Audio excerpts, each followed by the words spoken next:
Agradezco a la doctora Marina Garone por la invitación y la oportunidad y por la asesoría que me está brindando en la estancia postdoctoral en el Instituto de Investigaciones Bibliográficas, del cual es parte de esta presentación. Así que voy a iniciar mis diapositivas.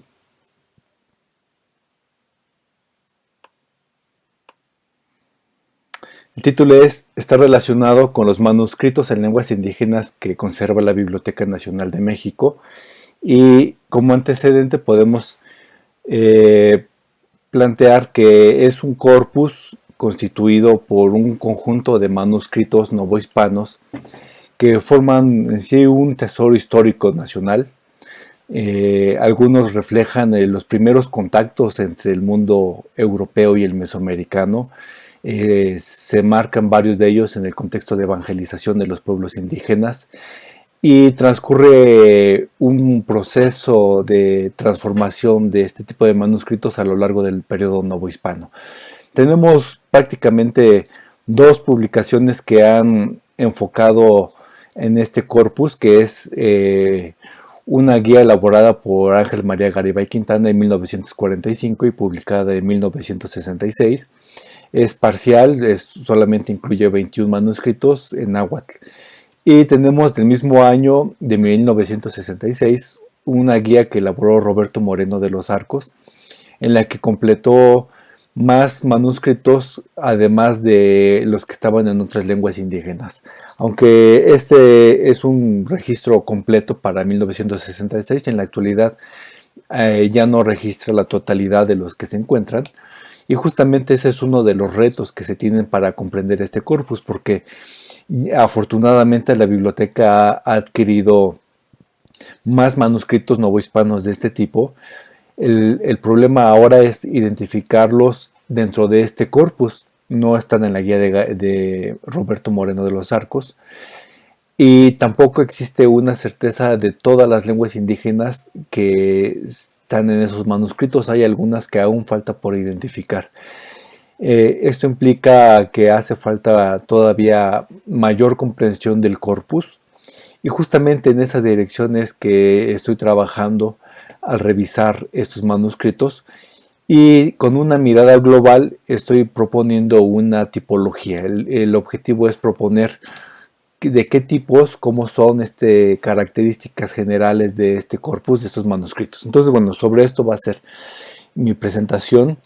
Antes de ello quisiera abordar un poco cómo es que se clasifican, cómo se organizan los manuscritos, y podemos comprender que la clasificación de los manuscritos puede hacerse de múltiples formas. De hecho, depende tanto del investigador, su formación disciplinar, los objetivos que se proponga.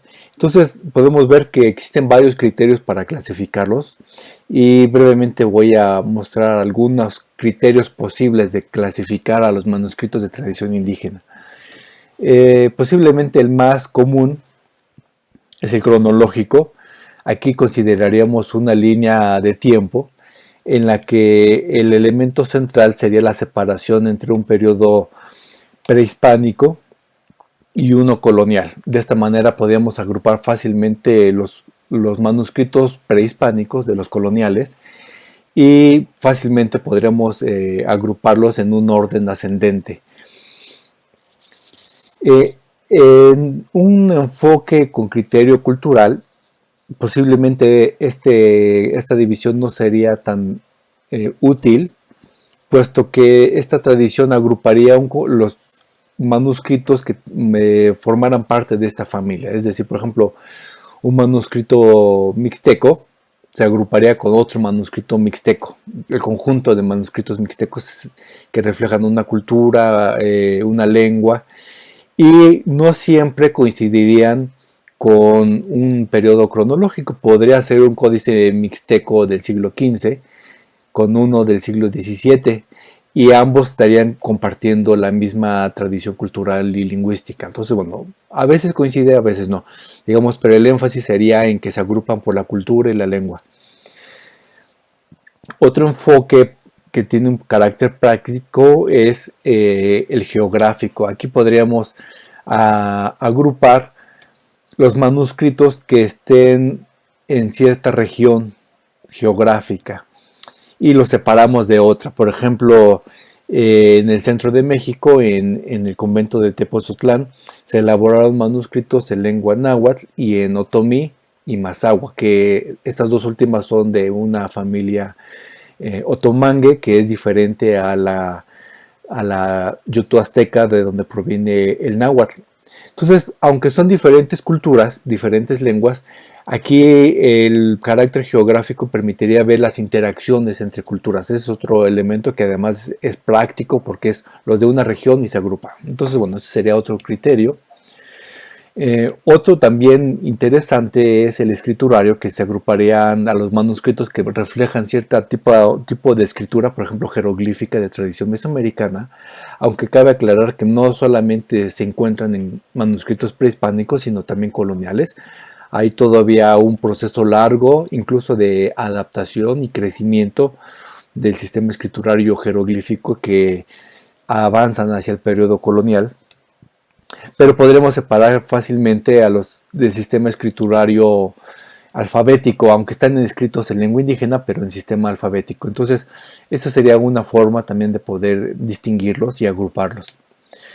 Me interesa detenerme en un criterio que clasifica por contenido temático. En particular, la propuesta de John Glass que hizo en 1975.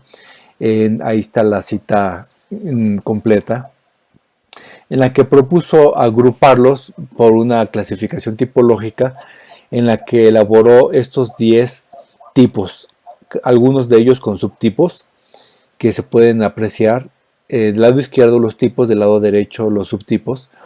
Y ahí propone, por ejemplo, los que son de orden mántico o calendáricos, luego los históricos, que son muchísimos, que reflejan narraciones históricas, genealógicos de linajes indígenas, cartográficos, que habla de los mapas. Aquí hace una adaptación porque hay mapas que tienen más información como histórica o de linajes, y bueno, los crea otra categoría de cartográfico histórico. Económicos, creo que es muy clara esa descripción minuciosa que hace. Etnográficos reflejarían costumbres, por ejemplo, en el Códice Mendoza, que se muestran etapas de vida. Y bueno, misceláneo es una caja donde no pudo encontrar una clasificación exacta. Sin clasificar sería los que no encontró elementos para revisarlos físicamente o en copias o fotografías y no los pudo poner una clasificación, pero los enlistó. Y sin clasificar serían aquellos que encontró en bibliografías, pero que a la hora de localizarlos se encontró que ya no existían en ese acervo y puedes por decir que están perdidos. Muy interesante esta. A partir de esta propuesta de clasificación tipológica, yo realicé una adaptación para los manuscritos que están en la Biblioteca Nacional de México. Es parte con esta influencia de Glass, pero crea nuevos apartados generales. Al estar revisando el conjunto de manuscritos, encontré grandes ejes temáticos que eran compartidos con objetivos cercanos. Eso los convertí como ejes temáticos, que son los géneros documentales. Particularmente hay 3: lingüístico, religioso y legal. El códice epitigráfico lo convertí en género, pero es una adaptación. En un momento vamos a hablar de él. Y subgéneros, que son temáticas más acotadas, y lo interesante es que es posible encontrar moldes textuales que son adaptados para ese tipo de subgéneros. Entonces me permitió elaborar esos subgéneros y encontramos entonces esta propuesta de una columna amplia, que son los géneros documentales, y una más acotada, que son los subgéneros. Entonces vamos a ir viendo brevemente cada uno de ellos. El primero, posiblemente el más claro, es el lingüístico. Prácticamente hay 2 rubros en este. El primero es el de las artes o gramáticas. Este es de los más tempranos, aparece desde el inicio del periodo colonial y abarca todo el periodo colonial, hasta el final hay De aquí podemos ver un ejemplo de el arte de la lengua teguima, o también llamada ópata, en la que se puede notar que su modelo textual está basado en Nebrija, como muchos de las gramáticas que se hicieron no solo en la Nueva España, sino en las Américas. Se retomó la gramática latina de Nebrija y asimismo se tomó el diccionario hispano latino de Nebrija también, para hacer los vocabularios. Este es el otro elemento que se encuentra en lingüístico y que podemos ver, por ejemplo, en un diccionario Tomí, que tiene una serie de entradas en español y después le sigue la traducción. Aquí podemos notar que se toma generalmente en este tipo de diccionarios al diccionario de Nebrija del español al latín, y después se agrega una tercera entrada de la traducción a la lengua indígena. Esos tipos de diccionarios generarían diccionarios trilingües, o se elimina la parte intermedia latina y se queda castellano y la lengua indígena, como en este caso que es español otomí. En el siguiente género documental encontramos el religioso. Es un amplio margen de subtipos. Es el más desarrollado y también es el más difícil de clasificar, porque hasta cierto punto se está gestando nuevas formas de elaborar textos. Posiblemente el más abundante dentro de la Biblioteca Nacional de México es el de los sermones. Aquí podemos ver el ejemplo del manuscrito 1482, que está integrado por sermones de Fray Bernardino de Sahagún y Alonso de Escalona. Y podemos ver, en general, hay una tendencia a que toman una cita bíblica y a partir de ella la empiezan a explicar con mayor extensión al mundo indígena, en este caso náhuatl. Están pensados para ser impartidos en misa, por ello tienden a tener una organización de acuerdo al calendario litúrgico. Entonces, más o menos tienen elementos comunes en la forma de estructurarse. En forma cercana, el subtipo de los evangeliarios y epistolarios son parecidos a los sermones, pero no son iguales. Es decir, veamos este ejemplo. Aquí encontramos que los evangeliarios tienen igual la cita bíblica, pero en realidad es más que la cita, es la traducción de secciones de la Biblia, en este caso de evangelios o de epístolas. Es el trabajo directo de traducir del latín hacia el náhuatl. Y en este caso, por ejemplo, vemos el Evangelio de Mateo, capítulo 18, que habla sobre el reino del cielo. Entonces, también tiene latín, pero se va traduciendo al náhuatl. No hay una explicación mayor, eso se retomaría en el sermón. Entonces, se complementa el evangeliario con el sermón, pero cada uno tiene su propio molde textual. El molde que utilizan los santorales es bien interesante, tiene una influencia medieval de los Flos Santorum o Vida de Santos. Aquí podemos ver un ejemplo de el manuscrito 1475, en el que está narrando la vida de la Virgen de Guadalupe. Aquí lo pone como Siguapili Santa María Tepeyacac. Y interesante porque esta es la que se conoce como relación primitiva de la Virgen de Guadalupe, que es previa al Nican Mopogua impreso en el siglo XVII, y tiene algunos elementos diferentes. Bien interesante, es un manuscrito que no se ha analizado a profundidad o en extenso, y bueno, lo tenemos en la Biblioteca Nacional de México. Aquí hago una estrategia de un subgénero que denomino miscelánea religiosa. Es, al igual que en la versión de la tipología de Glass, es una estrategia de caja donde caben manuscritos difíciles de clasificar que no entran. ¿Por qué? Bueno, en este caso porque son volúmenes que tienen diferentes temáticas, y no solo ello, sino también acercamientos o aproximaciones. Por ejemplo, puede haber algunos que son completamente de un enfoque inquisitorial, y por otra parte puede haber enfoques de experimentales que están elaborados por los propios intelectuales nahuas. Un ejemplo de este enfoque más inquisitorial es este tratado sobre el demonio de Olmos. Aquí podemos ver un ejemplo en el que está haciendo este tratado en náhuatl sobre cómo el demonio desea ser honrado.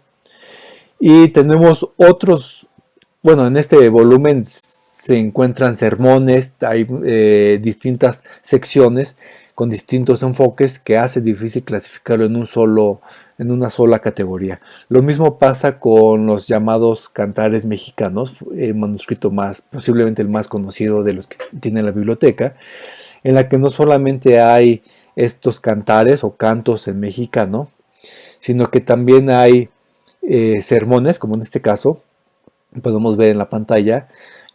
Hay fábulas en náhuatl de Esopo, traducciones de las fábulas de Esopo.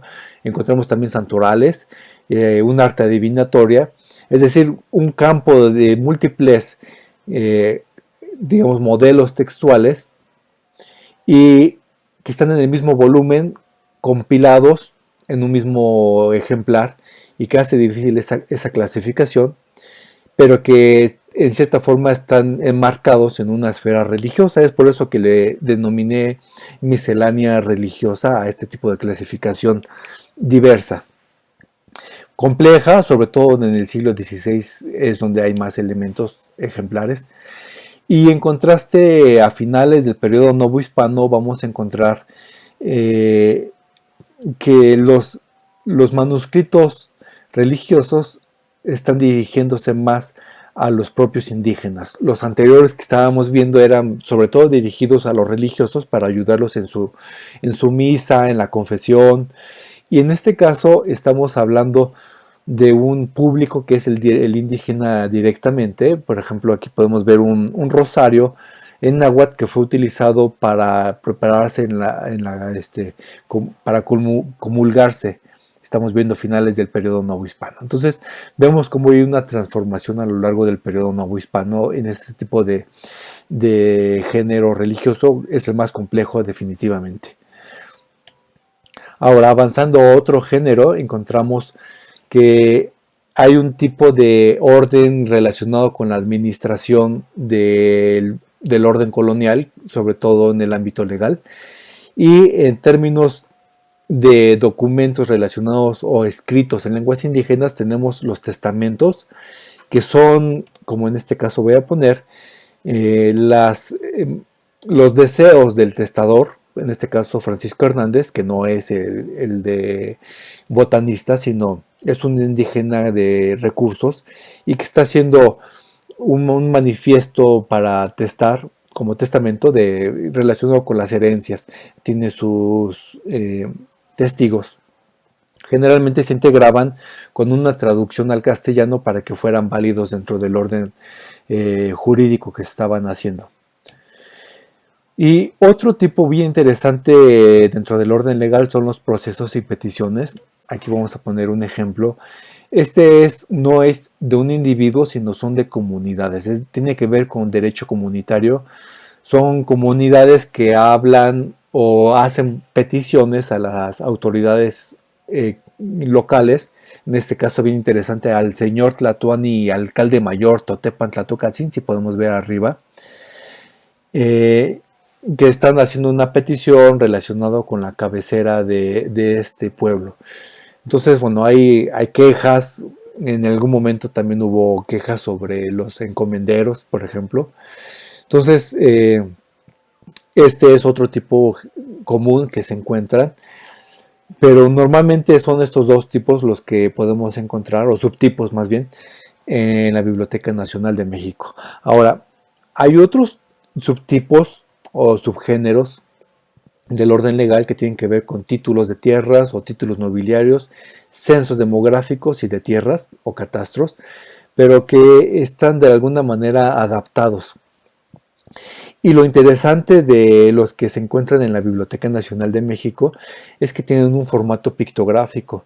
Esta característica muy peculiar y su importancia que ahora veremos me llevó a replantear una separación de esta categoría de un género legal a un género separado de códices pictográficos.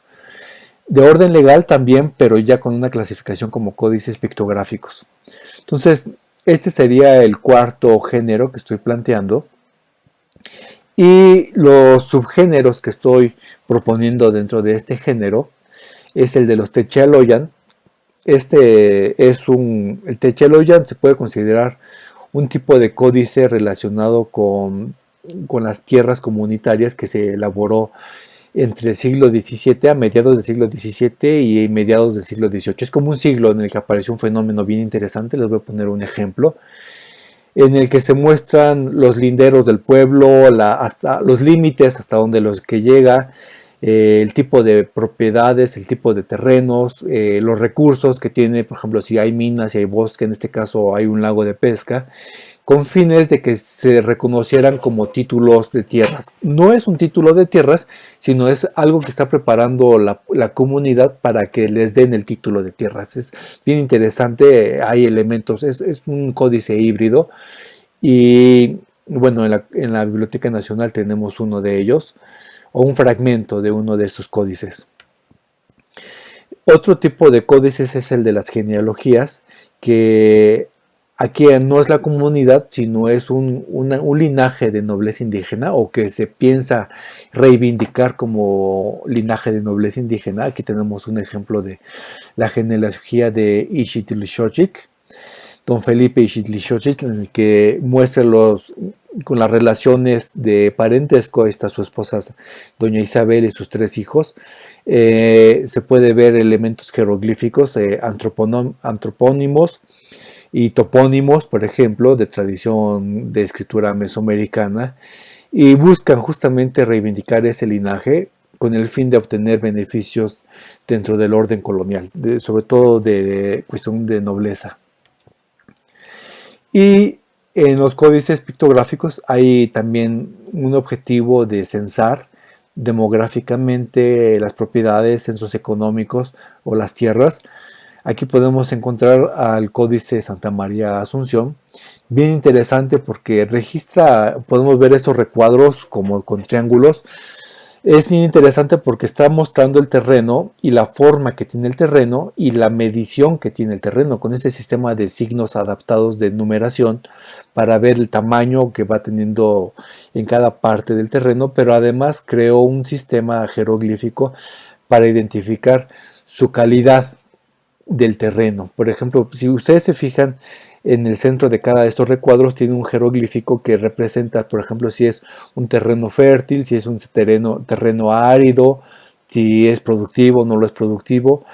Es decir, se están creando, adaptando a partir de un sistema jeroglífico mesoamericano, se están creando nuevas formas de expresar cosas que no existían en el periodo prehispánico, que tienen que ver con lo que se necesita especificar en un censo. Por ejemplo, en el caso de los rostros que se pueden ver a mano izquierda, bueno, ahí hay antropónimos que ponen el nombre del personaje, pero en otras secciones también buscan la forma para representar si son el estado civil, si son solteros o casados, por ejemplo, la edad. Tienen elementos que no existían en el mundo prehispánico tan de forma explícita y que están adaptando para reflejarlo. Es bien interesante este códice de crecimiento del sistema escriturario mesoamericano ya dentro de un orden colonial temprano. Entonces, bueno, tiene que ver con los censos y en términos generales podemos recapitular que esta propuesta de tipología muestra 4 géneros, géneros documentales que tienen a su vez subgéneros. ¿Cuál es la intención? Bueno, es comprender la colección en su conjunto, comprender que hay moldes textuales que están siendo seguidos, adaptados y transformados, por supuesto, y que están creando aparte subgéneros, como el caso de artes y vocabularios o santorales. Y hay otros que de plano hay una innovación, como en el caso de los códices pictográficos, que están haciendo una adaptación mayor en la que están creando un género nuevo en estos códices pictográficos. Entonces, estos son los que estoy identificando. Únicamente incluye, y es importante enfatizar, que solo incluyen a los que están en la Biblioteca Nacional de México. Por supuesto que podremos identificar más géneros de los manuscritos que se encuentran en otros acervos, en otras bibliotecas, y en esta tipología únicamente se representan los que están en la Biblioteca Nacional de México, por ello está acotado a estas 4 categorías. Ahora, para terminar, me gustaría retomar la sesión del seminario de bibliología que fue hace 2 sesiones, justamente, en la que participó Nuria Lorente, con una propuesta editorial de tipología de los impresos entre 1539 y 1634. A mí me llamó mucho la atención, es un trabajo que ella ha hecho a partir de un siglo, con impresos y sin importar la lengua, en la Nueva España. Y encontré unas coincidencias bien interesantes, las voy a mostrar enseguida. En su categoría sobre aprendizaje de las lenguas y libros relacionados con ello, coincide con mi categoría de género lingüístico. Igualmente coincide la de carácter religioso en un amplio sentido, y los que están relacionados con la organización colonial, bueno, coincide con mi género legal, aunque aquí hay algo bien interesante que no refleja exactamente la misma perspectiva. En el caso de los impresos regulativos, se puede notar una mirada más institucional de cómo ejercer ese control, mientras que en los legales, en manuscritos indígenas, es una perspectiva desde abajo, petición hacia la autoridad hacia arriba para que les reconozcan ciertos derechos. Bien interesante esta mirada complementaria, de hecho. Y de ahí derivan los códices pictográficos que ya había mencionado, porque los adapté a partir de una esfera legal hacia una adaptación de códices pictográficos. Y es algo interesante también que no hay una coincidencia entre los impresos y manuscritos de libros de carácter científico y humanista. Bueno, se podría ir proponiendo explicaciones sobre ello. La que yo encontré es que no existan libros indígenas de carácter científico y humanista, simplemente que la Biblioteca Nacional de México no tiene de este tipo, pero como ejemplo podemos poner el libro 11 del Códice Florentino, que es un libro completamente científico y humanista sobre el mundo natural, que está en náhuatl. Sin duda hay menos este tipo y no hay manuscritos en el acervo de la Biblioteca Nacional. Entonces, lo interesante es que se nota estas 2 caras del libro en su versión impresa y manuscrita, y cómo se puede notar una interacción hasta cierto punto orgánica. El manuscrito se nutre de modelos textuales impresos, el impreso a su vez deriva de las versiones manuscritas y de las cuales hace adaptaciones. Por ejemplo, rasgos tipográficos que se ponen en los manuscritos para reflejar acentos en las lenguas muchas veces no son posibles o no son fáciles en la imprenta y se modifica. Hay una relación bien interesante, pero bueno, eso ya es otra línea de investigación, y por mi parte era la propuesta de tipología la que quería presentar. Y con esto estaría terminando mi presentación. Les agradezco su paciencia y su atención.